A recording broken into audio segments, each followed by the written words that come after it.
C'est la restauration d'un vieux tableau que nous avons initié avec la DRAC pour essayer de réhabiliter le passé historique de la ville de Basse-Terre. Mon prédécesseur, M. le Dr Jérôme Cléry, a eu l'idée géniale de faire de cette ville une ville d'art et d'histoire.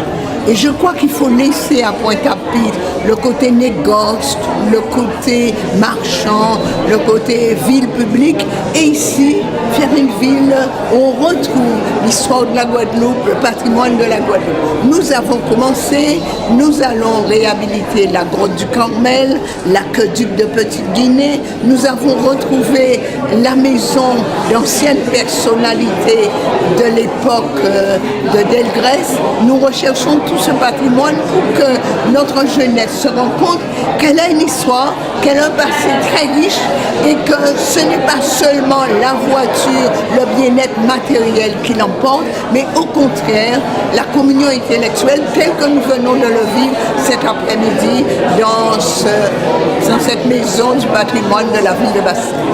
C'est toute l'histoire de ce quartier du Carmel à Basse-Terre, puisqu'on sait que les Carmes sont arrivés au XVIIe siècle. Il y avait aussi les Jésuites, et les Jésuites qui s'occupaient de l'église Saint-Louis.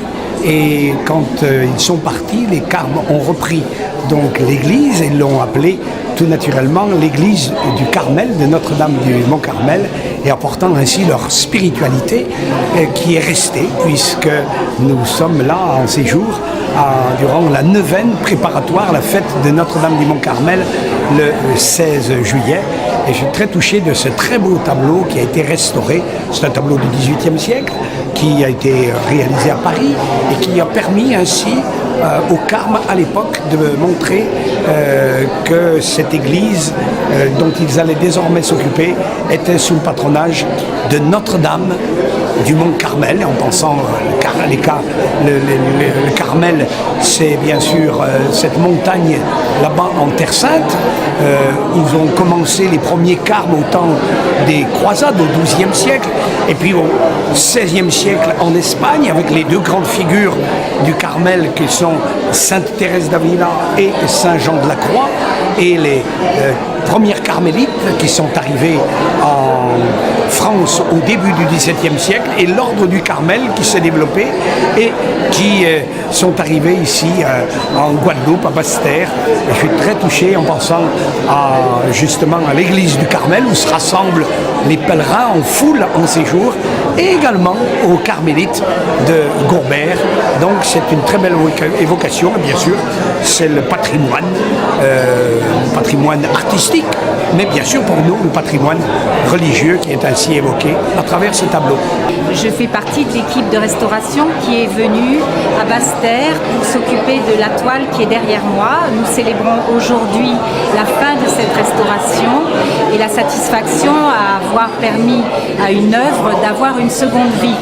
C'est une toile qui était roulée en très mauvais état et qui va être rendue à l'église du Carmel, où elle sera accrochée. L'équipe est composée de 5 personnes, dont une personne qui est guadeloupéenne, qui est de Basse-Terre aussi, Pascal Chivaré.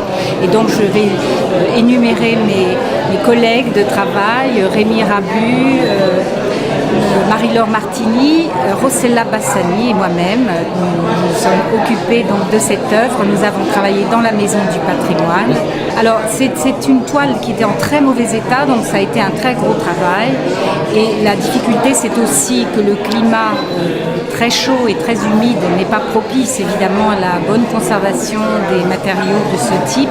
Donc il faut ajuster tous les traitements en fonction de ces paramètres-là, et il faut utiliser des matériaux qui ne risquent pas de se dégrader sous l'effet de la chaleur.